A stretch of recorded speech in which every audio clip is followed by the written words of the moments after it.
Hello everybody, welcome back to our channel. Today we will learn how to uh, find the upside and the downside beta. The upside and the downside beta is basically finding out what is the cap and beta of a particular index when the market has positive returns, and what is the cap and beta of a particular index when the market has negative returns. So previously we did a kind of a similar analysis using TAR. However, the TAR model employs OLS estimation method, and our model here will employ uh, method which is Garch method. So firstly, to sort the data into two regimes, whether market return is positive and the market return is negative, we need to do the following exercises that I'm going to do now. So this is the original data set, and this is our Sensex return column, column B. Then we have FMCG return column, then oil return column, and then PSU return column. So let us first do the sorting. So first we will go here, then we will do sort smallest to largest. So we expand the selection and then we sort. So now we have the negative returns here. So let us understand from which point onwards the positive returns are starting. For the I think it is starting from, okay, from this value 1045. From here onwards we have the positive returns. So what we can do, that we can take this one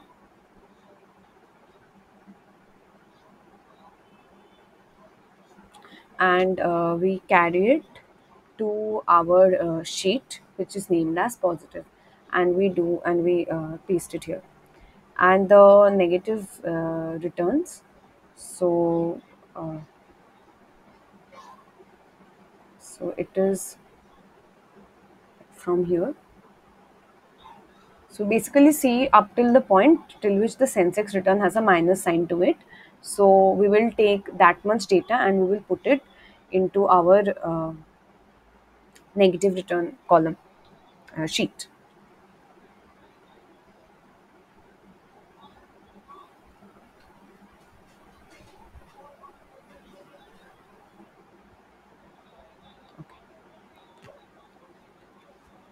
So let us put it here. Okay. So here let us put the heading as in this thing.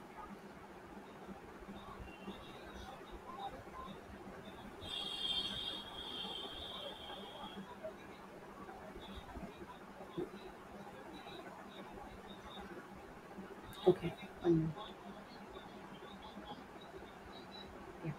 So now we need to arrange the dates properly, arrange the dates chronologically. So we choose it here, and then we come to sort and filter, and then we do sort oldest to newest.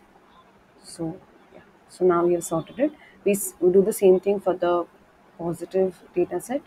We go to sort and filter, and we sort from oldest to newest.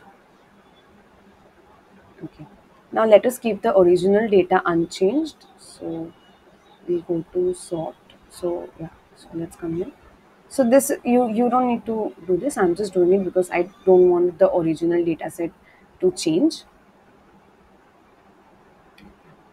So my original data set is as it is, and I have a negative return data set and I have a positive return data set. So these are the points where, as you can see, the Sensex returns are all negative, and here these are the points where the Sensex return is all positive, and even our dates are sorted chronologically in both the cases. Yeah. So now we will go to eViews, and we will try to find out the keeping beta.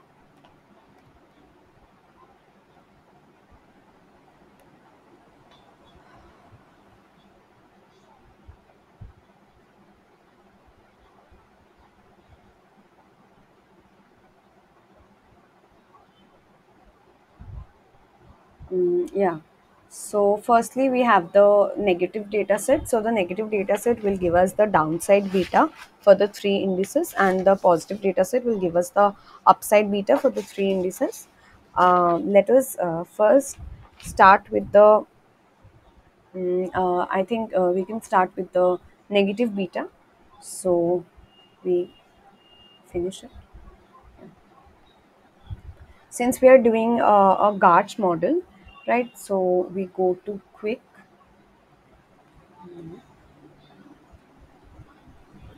Sorry. Yeah. So we go to quick. We go to estimate equation, and so here we will choose Garch. So it's a Garch model now. So let us write. Let us first find the downside beta for FMCG.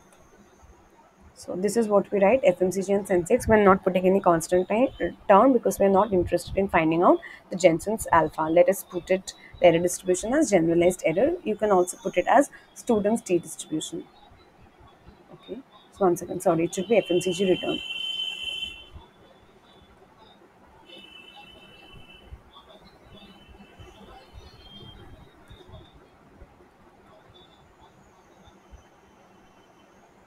Okay. So here, yeah, so this is the value of the downside beta. So you were supposed to note it down.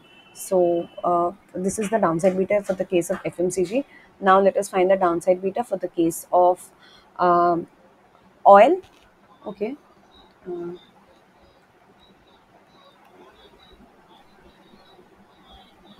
This is the downside beta for the case of oil. As you can see, in the case of negative market conditions, oil is more sensitive to market than FMCG. FMCG is comparatively more resilient because in that case it was around 0.67. However, here it is very close to 1. It is kind of 0.94. So now let us do it with PSU.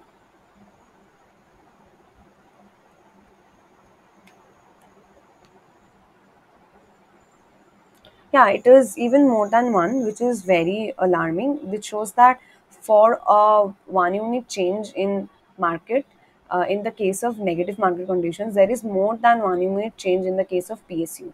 Okay, so it shows that PSU is highly sensitive to the market. Now let us find the positive beta or the upside beta.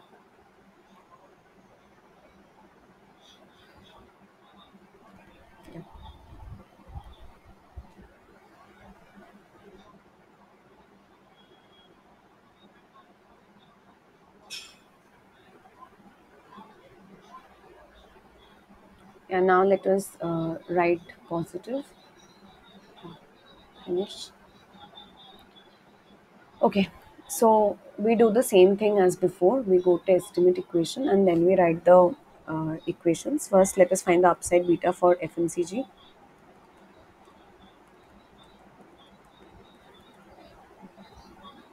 This will be GARCH. This will be generalized error. And yeah. So upside beta is even less sensitive than downside beta in the case of FMCG. There the downside beta was around 0.67. Here it is 0.65, which shows that FMCG is even more resilient when it comes to positive market conditions. Okay, now let's do it for uh, other stocks also. Let's do it for the case of peace oil first.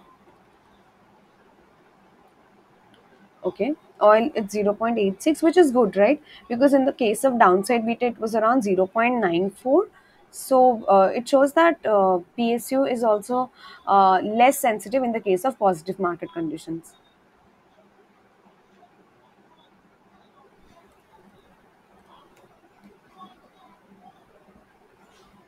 Yeah. So for the case of PSU, it is 0.91. The upside beta for PSU is 0.91. If you remember, the downside beta of PSU was even more than 1.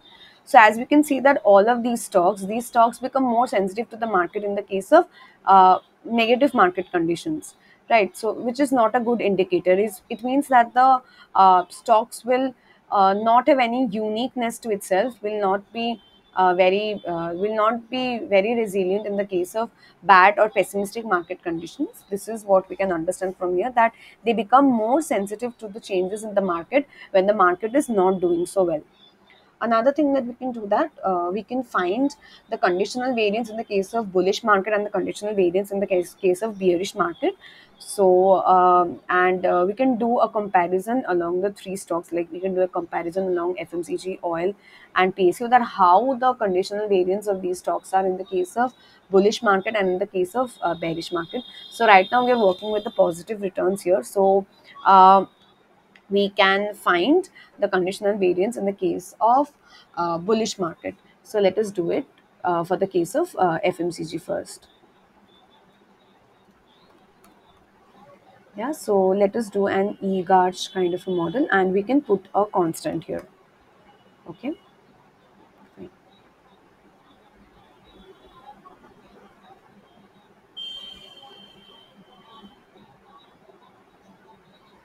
We can write it CV FMCG. Uh, Sorry. Okay. So this is the data set. So we can do a graph from here also. Yeah. So this is how the conditional variance is in the case of positive market conditions. So we can let's see if we can put it in Excel. Yeah. So now let us do it for negative market conditions. So we need to change the data set completely, right?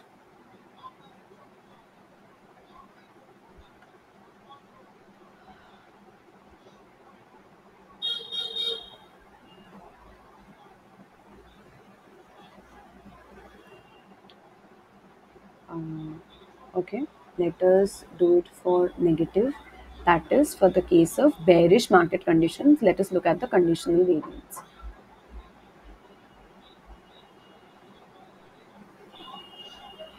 We go to quick, then we go to estimate equation. So here we go to arch, then here we go to egarch, and here we are doing. And also, like previously, I didn't do, but it is better to change the error distribution to GED in all the cases.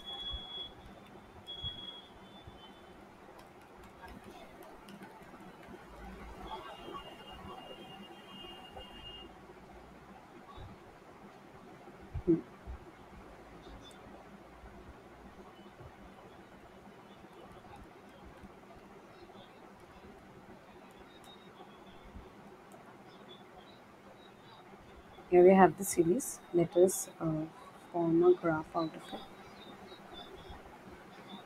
Yeah. So let us copy it to Excel. Yeah. So this is how it is. As you can see that the conditional variance is like the range is lower. So here the highest for the case of down bearish market is 0.0024, how 0.0024. However, here it is 0.00032. And like in the case in 2020 for negative returns, like the conditional variance is lower, but for the positive returns the conditional variance for the case of FMCG is higher, which shows that the FMCG sector, the price of the FMCG sector varies more in the case of like bullish market conditions. So like, it shows that the conditional variance is more for this sector. However, we can do better analysis if we do it for the other stocks also, which you can do it by yourself. Thank you so much for watching this video. I hope that it was useful. In the next video, we would be doing some multivariate Garch model like the VECH model. Thank you so much for watching.